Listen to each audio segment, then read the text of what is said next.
Hvala vam za vso podporo. Mislim, da je po tem shodu danes težko nadaljevati z dremežem. Izrečena je bila neka prijateljska gesta, kar je spoštovanja vredno, ampak nismo od včeraj.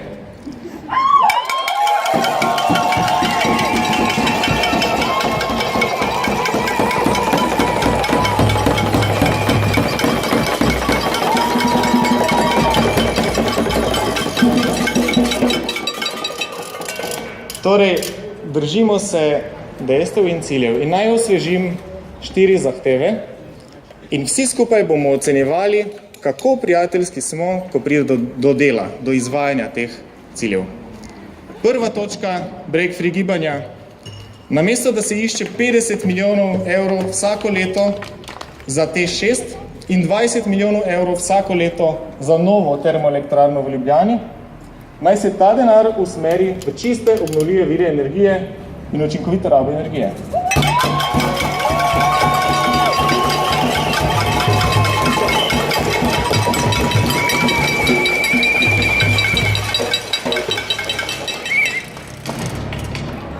Trenutno uničujemo podnebje s kurjenjem premoga.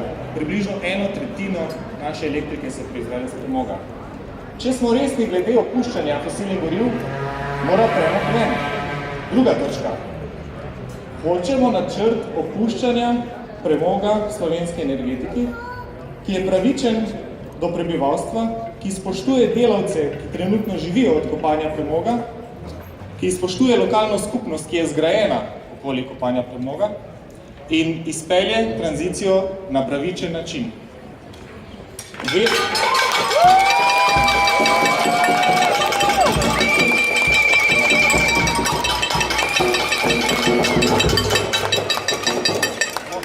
Vedeli bomo, da imamo prijatelje na vladi, ko bomo videli datum 2030 kot načrt opuščanja premoga na pravičen, postopen način in prehod na obnovljive vire energije. Tako konkretni moramo biti.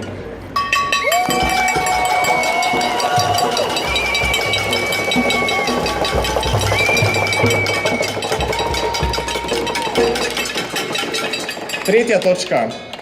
Sončne elektrarne in vetrnice še nikoli niso bile tako poceni kot danes. Uspešni bomo, ko si bo lahko vsak od vas vstopil v sodelovanje, si postavil sončno elektrarno na svojo streho, na sosedovo streho ali na objekt kjerkoli v državi in se bo to štelo kot naša lastna energija za našo porabo.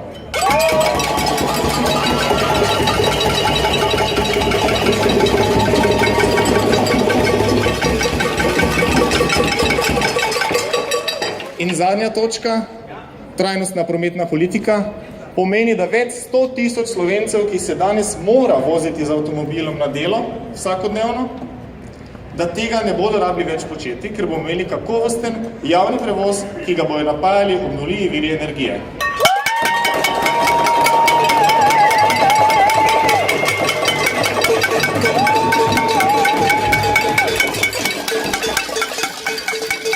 Torej, to so 4 točke, ki smo jih podprli z več kot 5.000 podpisi, z več kot 70 organizacij, z enim najlepšim podnebnim protestom, kaj sem jih videl danes.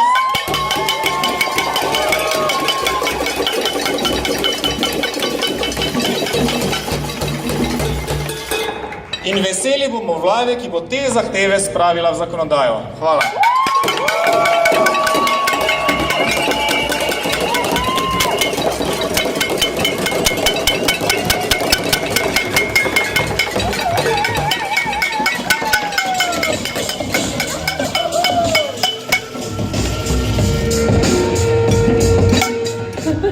Hvala, Dejan. Slišali smo še enkrat povzetek. Še naprej bomo predajali to sporočilo in prirejali budnice in shode in se skupaj borili, dokler to ne bo naša nova realnost. Tako da hvala res še enkrat vsem, ki ste prišli, dali svoj glas, svoj ropot, svojo prisotnost. Se vidimo naslednjič.